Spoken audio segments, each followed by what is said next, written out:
चुके हैं। माता पिता से प्राप्त उस धन का वो दुरुपयोग कर रहे हैं। हमारा माता पिता कौन है? कबीर भगवान। उसने हमें कपड़े देते हैं, बढ़िया खाना देते हैं, रोटी और कपड़ा और कोठी इनके बनाने की ही मिलती है। तो उस समाज में रहकर यहाँ प्रत्येक व्यक्ति के एक ही विचार है और एक जैसे ही उसकी गाइडलाइन होती है अपने बच्चों को कि भाई अपना सुंदर भोजन का बनवाए कि तो कोडी करने जाए। अपने आत्मा इतना भी, क्योंकि हमें चलकर भी हम इस पर नहीं चल सके, क्योंकि संत साधु जन जितने हैं वो बताते हैं, समझाते भी हैं, लेकिन उनके वचन में शक्ति नहीं, उनके पास वो पावर नहीं। प्राकृतिक आपदाओं से बचने के लिए भूख लगे जब भोजन खा लो, प्यास लगे जब जल पी लो, सब उपलब्ध है। उसके साथ औलाद भी हो सकती है, राजा भी बन सकता है, लेकिन सत्संग की प्राप्ति बड़े भाग वाले जीवन होगा। आज आपका ना जाने कौन सा संस्कार आपके साथ है, जो कि आप सत्संग में आए हो, अपनी नींद को भी छोड़ कर आए हो, अपने काम को भी छोड़ से जीव दुष्कर्मी जीवों के पास जाता है, पापियों के पास बैठता है, चोरी दारू पीने वालों के पास बैठकर दारू पीनी सीख सकता है। अब शुरू में वो छोटी चोरी की, पहले जेब काटने लग गया, फिर छोटी मोटी चोरियां और की, फिर बड़ी बड़ी चोरियां करने लग गया। आखिर में उस गिरोह का इतना हौसला बढ़ गया कि उन्होंने लंबी लंबी बड़ी बड़ी चोरियां की।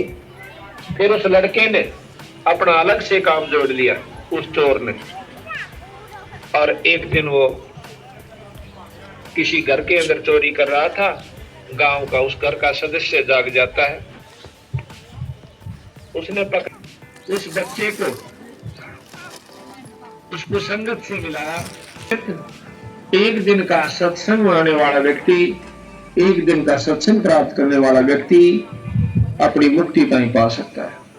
तो संगत यजमान मन भक्तों के लिए परमात्मा सब रास्तों को सुगम करता हुआ उनके विघ्नों को मर्दन करता है, नाश करता है, उनके संकटों का निवारण कर देता है, उनको पवित्र करता हुआ और अपने रूप को सरल कर। वह कांति में परमात्मा यहाँ लिखना था कबीर देव, सर्वज्ञा नहीं करना चाहिए अर्थ।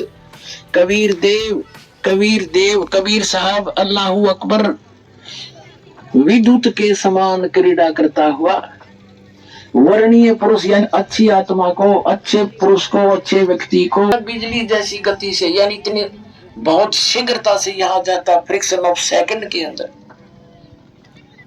और वो कबीर है, वो कबीर देव है, अल्लाहू अकबर है। वो कहाँ रहता है? देखो इसी में ऋग्वेद मंडल नंबर 9 सूक्त 86 का मंत्र 26 आप पढ़ रहे हैं। हम यहाँ आगे पढ़ते पढ़ते वो कबीर देव विद्युत के समान क्रीड़ा करता हुआ यानी आकाशीय बिजली की तरह एकदम पूरी स्पीड तय चुके हैं। माता पिता से प्राप्त उस धन का वो दुरुपयोग कर रहे हैं। हमारा माता पिता कौन है? कबीर भगवान। उसने हमें कपड़े देते हैं, बढ़िया खाना देते हैं, रोटी और कपड़ा और कोठी इनके बनाने की ही मिलती है।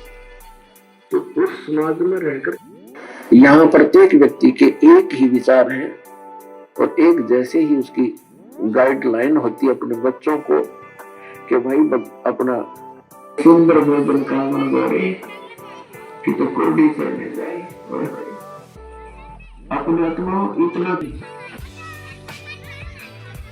क्योंकि हमें चलकर भी हम इस पर नहीं चल सके, क्योंकि संत साधु जन जितने हैं वो बताते हैं, समझाते भी हैं, लेकिन उनके वचन में शक्ति नहीं, उनके पास वो पावर नहीं।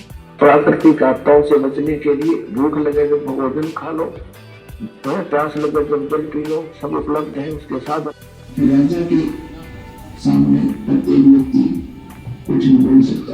अब वो मंदिर जाती थी, अटूट श्रद्धा थी भगवान में। परमात्मा कहते हैं सब चल करो, अपने मन के काज सोच करो। क्या हुआ? दयालु है परमात्मा, सतगुरु दया करी। ऐसे देवता हमारे सब परमात्मा सतगुरु आते हैं, ऐसे दीनदयाल हैं, अपनी आत्माओं को अपना रास्ता आप बताते हैं। एकदम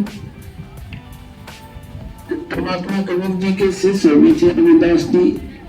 आज से 600 वर्ष पहले छुआछात चरम सीमा पर था, और ये जो समान कास्ट के व्यक्ति होते थे, अनुसूचित जाति यानी समाज थे, खुला मैदान था, वहां परमात्मा कबीर जी और रविदास जी दोनों संत रचना।